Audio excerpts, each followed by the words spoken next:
இன்றைக்கி நம்ம என்ன பண்ண போகிறோம்னு பார்த்தீங்கன்னா பன்னீர் கிரேவி. ஸோ இதுக்கு தேவையான பொருட்கள் வந்து பன்னீர், வெங்காயம், பச்சை மிளகா, மிளகாத்தூள், கரம் மசாலா கொஞ்சம் எடுத்துக்கோங்க. அதுக்கப்புறம் வந்து சோம்பு தாளிக்கிறதுக்கு இந்த மாதிரி அந்த இலை, கறி மசாலா இலை, உப்பு, தக்காளியை வந்து எண்ணெய் தேவை. தக்காளியை வந்து பேஸ்ட் மாதிரி அரைச்சி வச்சுருக்கேன். ஸோ இந்த மாதிரி பேஸ்ட் மாதிரி அரைச்சி வச்சுருக்கேன். ஸோ இதெல்லாம் தான் தேவையான, கருவேப்பிலை இருந்தால் கருவேப்பிலை கொஞ்சம், இதெல்லாம் தான் தேவையான பொருள். ஸோ இப்போ எண்ணெய் காஞ்சிருக்கு. கல் வந்து இந்த மாதிரி இடித்து வச்சுருக்கேன். ஸோ இப்போ இதை ஆட் பண்ணுற அடுத்தது தேவையான அளவு போட்டுக்கோங்க. ரொம்ப காரமாக போட்டிங்கனாலும் சூட் ஆகாது.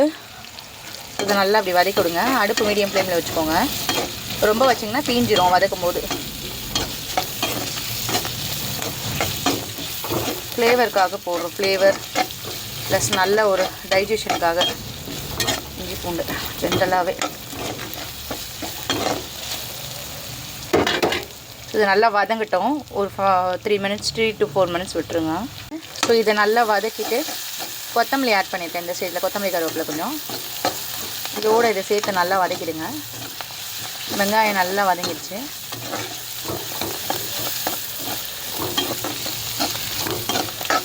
கண்ணாடி பதத்தில் வந்துடுச்சு பாருங்கள், தெரியுதா உங்களுக்கு?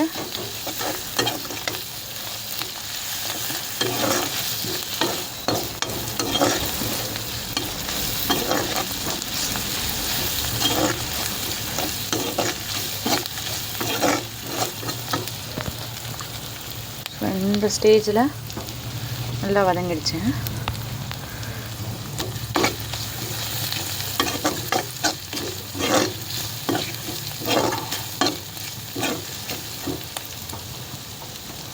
நல்லா இன்னும் ஒரு 1 minute இப்படி பண்ணுங்கள்.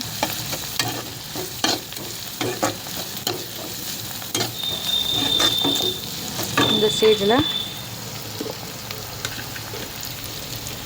நம்ம கழுவி கட் பண்ணி அரைச்சி வச்சுருக்க தக்காளி பேஸ்ட், தக்காளி அரைச்சி வச்சுருக்கோம் மிக்சியில். ஸோ இதை நல்லா போட்டு மிக்ஸ் பண்ணி விடுங்க.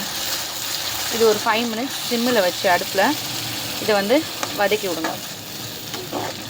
கிரேவி திக்காக வரும் இந்த மாதிரி அரைச்சி ஊற்றணும். அந்த மாதிரி கட் பண்ணி போட்டால் அது ஒரு டேஸ்ட்டு, இது ஒரு டேஸ்ட்டு.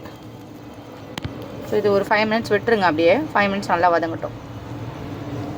இப்போ இந்த மாதிரி இருக்கு இல்லையா, கலர் மாறும். கலர் சேஞ்ச் உங்களுக்கு நான் 5 minutes கழிச்சு காட்டுறேன்.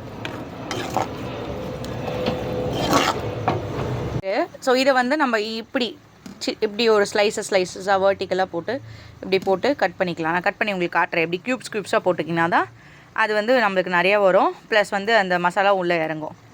சரிங்களா? க்யூப்ஸாக கட் பண்ணியாச்சு. ஸோ இதை செப்பரேட்டாக எடுத்துருங்க கை வச்சு. சரிங்களா? இப்படி அழகாக க்யூப்ஸாக வந்திருக்கு. நம்ம லைட்டாக கை வச்சு எடுத்துருங்க.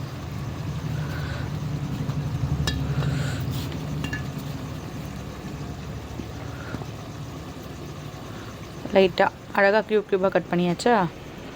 ஸோ இப்போ வந்து பீஸு தான் உங்களுக்கு நிறைய கிடைக்கும். சாப்பிடவும் நல்லா இருக்கும்.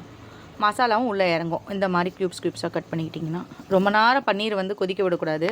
மசாலாலாம் போட்டு அது நல்லா குக் ஆனதுக்கப்புறம் தான் பன்னீரே போடணும். நீங்கள் அதுக்கு முன்னாடியே போட்டுக்கிட்டு கொதிக்க விட்டு தண்ணி விட்டு இது பண்ணிங்கன்னா மெல்ட் ஆகிடும். நல்லா இருக்காது ஃபஸ்ட்டு பார்க்குறதுக்கு. நல்லா இதை நல்லா வதக்கிட்டு அந்த இதெல்லாம் நல்லா கொதிச்சதுக்கப்புறம் தான் இந்த இதுவே போடணும் பன்னீரே. அதுதான் உங்களுக்கு டேஸ்டியாகவும் இருக்கும், இதுவாகவும் இருக்கும். பாருங்கள் எப்படி அழகாக க்யூபாக வந்திருக்குல்ல. நம்ம தக்காளி போட்டதுக்கும் இப்போ போட்டதுக்கும் டிஃப்ரென்ஸ் இருக்குது. ஸோ உங்களுக்கு வித்தியாசம் புரியுது, அந்த கலர் சேஞ்சு. ஸோ இப்போ நல்லா வதங்கிடுச்சு. இதே மாதிரி ஒரு 1 minute இப்படி பண்ணிட்டுருங்க.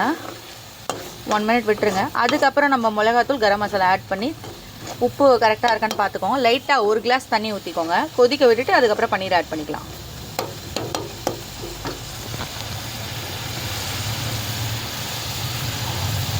எப்படி இருக்குது பாருங்கள், ஆவி பறக்குது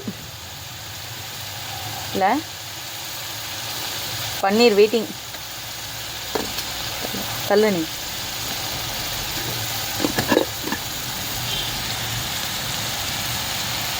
ஸோ இதை நல்லா வதக்கி விட்டுருங்க.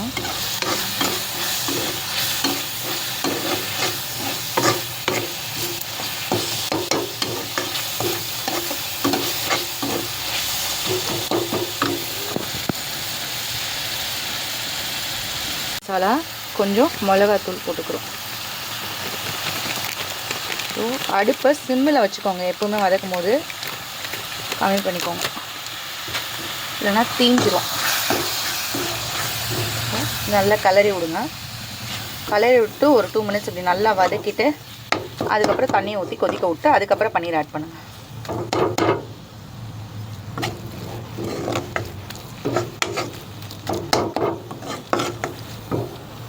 தண்ணி எடுத்துகிட்டு வாடா, தண்ணி எடுத்துகிட்டு வா வைஷு.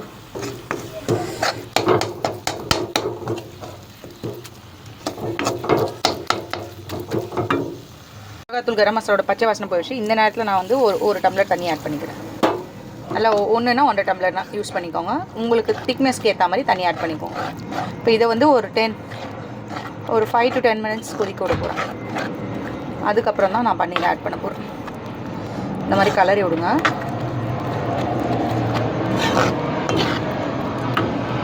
கொதிக்க ஒரு 5-10 மினிட்ஸ் கொதிக்க விட்ருங்க மீடியம் ஃப்ளேமில் வச்சு. அதுக்கப்புறம் நம்ம பன்னீரை ஆட் பண்ண போகிறோம். ஸோ இது ஒரு தட்டு போட்டு இல்லை பாத்திரம் போட்டு மூடி வச்சுருங்க. ஸோ இது நல்லா கொதித்து வந்ததுக்கப்புறம் தான் நம்ம போட போகிறோம். தொக்கு கன்சிஸ்டன்சியில் நல்லாவே ஒரு திக்கான கிரேவி கன்சிஸ்டன்சிக்கு வந்துருச்சு. ஸோ இந்த நேரத்தில் நம்ம என்ன பண்ண போகிறோம், இந்த மாதிரி க்யூபாக கட் பண்ணி வச்சுருக்க பன்னீர் எடுத்து நம்ம இதில் சேர்க்க போகிறோம். சேர்த்துட்டு ஒரு 2 to 5 மினிட்ஸ் விட்டுருங்க.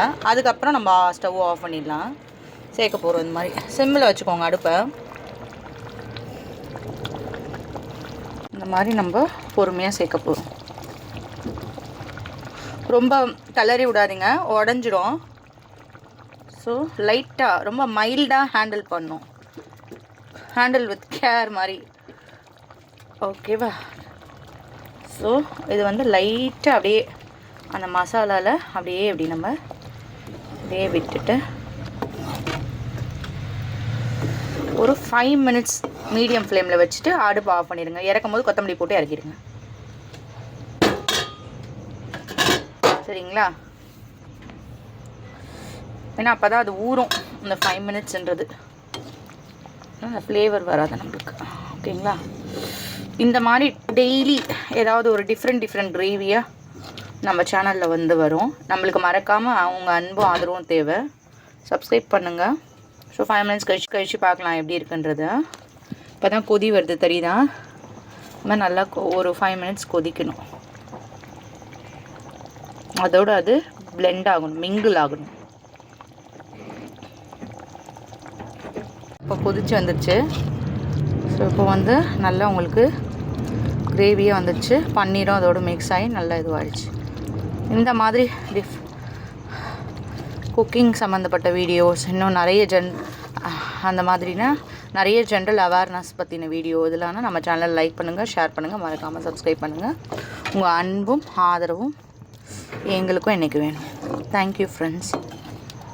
பாருங்கள் எவ்வளோ அப்படியே இதுவாக இருந்திருக்கு. இது சப்பாத்தி கூட, ரைஸ் கூட, தோசை கூட எல்லாத்துக்கூடையுமே செட் ஆகும். ஸோ எவ்வளோ கொதிக்கிட்டு பாருங்கள். ஸோ மறக்காமல் நம்ம சேனல் லைக் பண்ணுங்கள், ஷேர் பண்ணுங்கள், மறக்காமல் சப்ஸ்கிரைப் பண்ணுங்கள் ஃப்ரெண்ட்ஸ். Thank you friends.